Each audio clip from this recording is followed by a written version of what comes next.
ना तुम। देखो भागवत महापुराण से पहले आप ये समझे कि हम सुनना क्यों चाहते हैं। हम इसलिए सुनना चाहते हैं कि हमारे जीवन में स्थायी रूप से, स्थायी शब्द का अंग्रेजी में कहते हैं ऑलरेडी, नित्य निरंतर सदैव स्थायी रूप से सदैव हमारे मन में शांति, सुख, आनंद, प्रेम स्थिर हो जाए। स्थित नहीं, स्थिर हो जाए। स्थित तो ऐसा होता है कि भाई जब तक भगवान की कथा करी, कहीं सुनी, कीर्तन भजन किया, तब तक तो मन शांत होता है। अथवा मान लीजिए कुछ समय आपको अनुकूल मकान। इस विषय में आप एक बात समझे कि साध्य और साधन दो शब्द हैं। साध्य किसे कहते हैं और साधन किसे कहते हैं? साध्य कहते हैं लक्ष्य को, टारगेट को, एम को,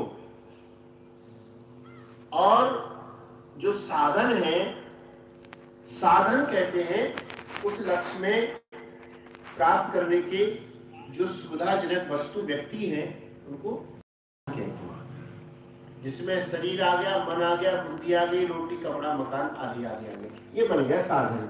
और साध्य क्या है? साध्य है जो हम लक्ष्य को प्राप्त करना चाहते हैं। ये दो शब्द है, साध्य और साधन। जब तक हमको साध्य और साधन का यथार्थ बोध नहीं होगा, तब तक हम जो है अपने जीवन को सुचारू रूप से जी नहीं सकते।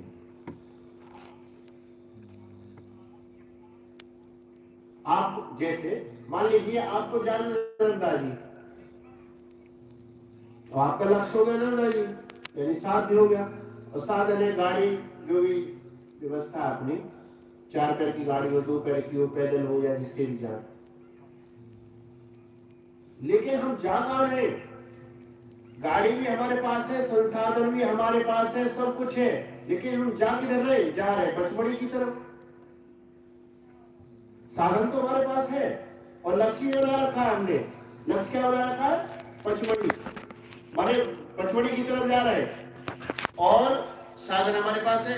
लेकिन मूलतः बात यह है कि हमारा जो मुख्य लक्ष्य है वो लक्ष्य तो नर्मदा जी, और जा रहे हैं पचमढ़ी की तरफ। इसी प्रकार से हमारे पास जो साधन है, शरीर है, मन है, बुद्धि है, इंद्रिय है, मकान दुकान, गाड़ी बंगला आदमी जो कुछ है, रोटी कपड़ा मकान, साधन है। और ये साधन का हमारा लक्ष्य क्या है कि इनके द्वारा हम सदैव रहने वाली शांति, सदैव रहने वाला सुख प्राप्त करें। परंतु हमारी त्रुटि क्या है, गलती क्या है कि हमने साध्य को साधन बना लिया और साधन को साध्य बना लिया। माने ये जो परिस्थिति है हमारे जीवन में, इस परिस्थिति में हम भगवान की प्राप्ति करना चाहते हैं, स्थायी सुख प्राप्त करना चाहते हैं, सदैव रहने वाला। परंतु प्राप्त किससे करना चाहते हैं? जो सदैव रहने वाला नहीं। और सदैव रहने वाला जो है वो साध्य, वो हम प्राप्त नहीं करते।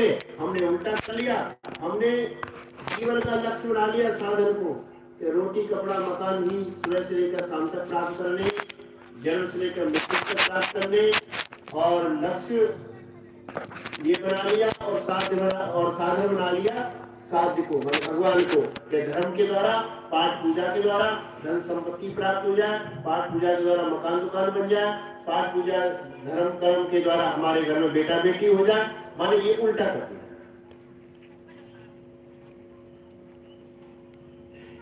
ये हम सभी प्राणियों के अंदर स्वाभाविक रूप से ये प्रवृत्ति बनी हुई है। जिन्होंने संतों का सानिध्य प्राप्त नहीं किया, या जिन्होंने पुराणों का सम्यक प्रकार से अध्ययन या श्रवण नहीं किया।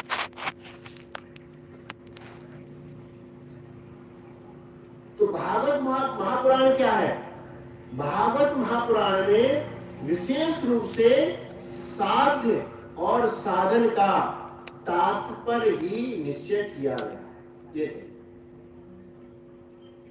इस भागवत महापुराण में साध्य माने परमात्मा, साधन माने श्रवण मनन और निधिध्यासन, ये तीन ही साधन इस भागवत महापुराण में भगवान की प्राप्ति करने के लिए, इसका सुख प्राप्त करने के लिए इसमें बताए गए केवल तीन ही साधन।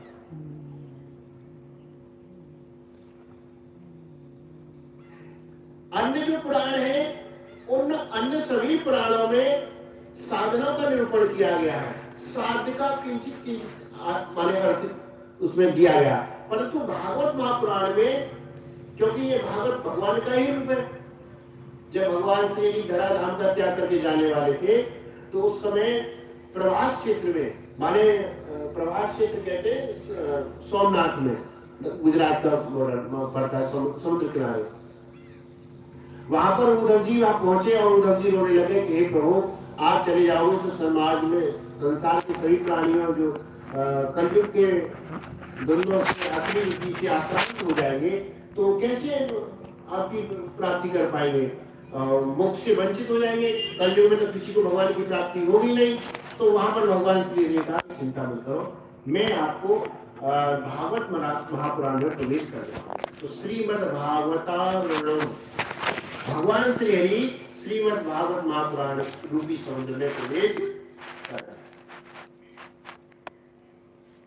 तो ये जो पुराण है माने 18 पुराणों में, ये पुराण साक्षात भगवान श्री हरि का ही रूप है। तो ये विशेषता इसकी ये है कि इसमें साधन और साध्य दोनों विषयों का निरूपण किया गया है, अन्य पुराणों में इतना निरूपण नहीं। इसीलिए ये इस पुराण को हमें सम्यक प्रकार से श्रवण करना चाहिए।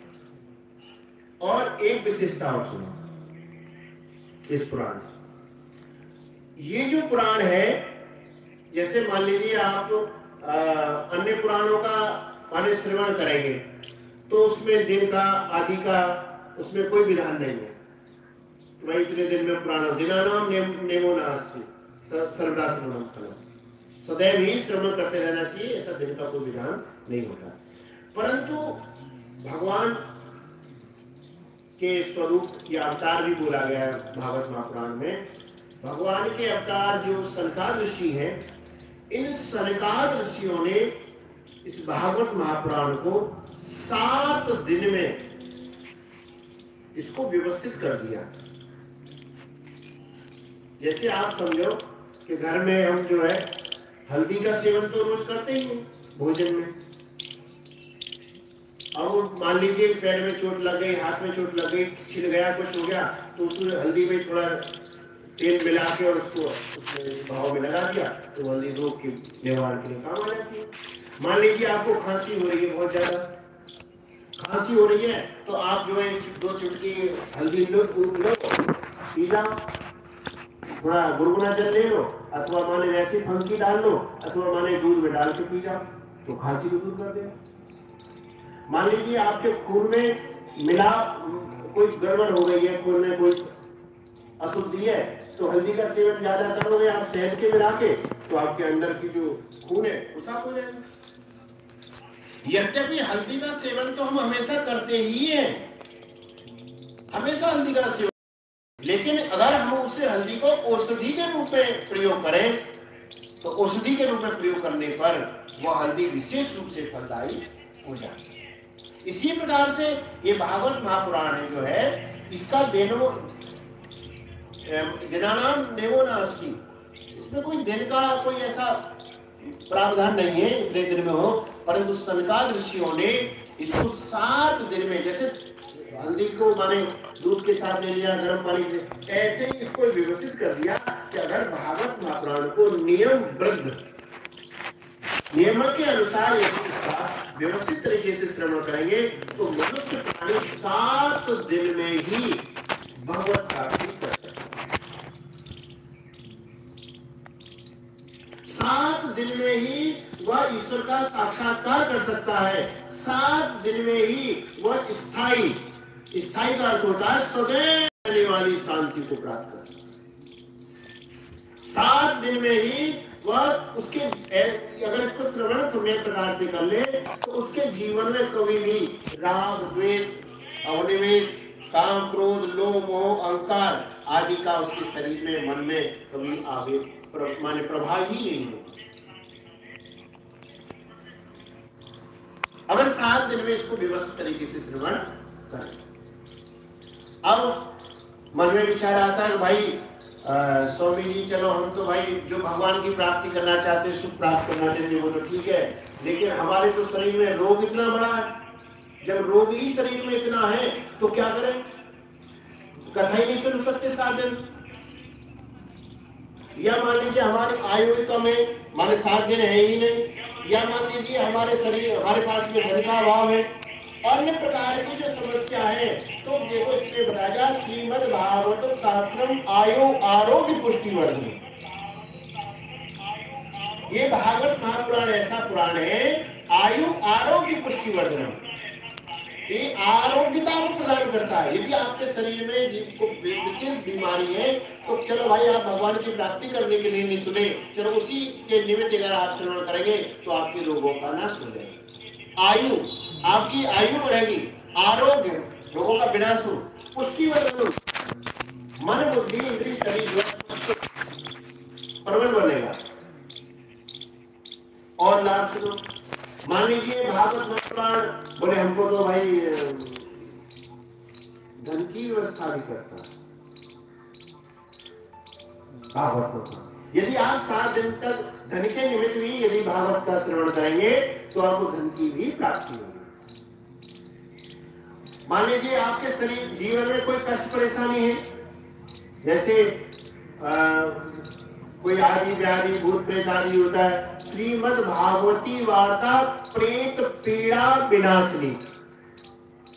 ये भागवत महापुराण की कथा ऐसी है, प्रेत पीड़ा जो शरीर के अंदर अनेक प्रकार की जो आदि व्याधि होती है, माने जैसे भूत प्रेत कहते हैं, अगर इनका शरीर में या घर परिवार में किसी प्रकार का भी, या घर में माने रहता है कोई प्रेत आत्मा निकल नहीं रहा, या माने शरीर में कोई प्रेत आत्मा रहता नहीं निकल रहा, अथवा मान लीजिए कोई अपने पितृगण आदि जो प्रेत योनि में पड़े हुए तड़प रहे दुखी हो रहे, उस दृष्टि से भी यदि भागवत का श्रवण करते हैं तब भी यह फलदायी होगी। श्रीमद् भागवत वार्ता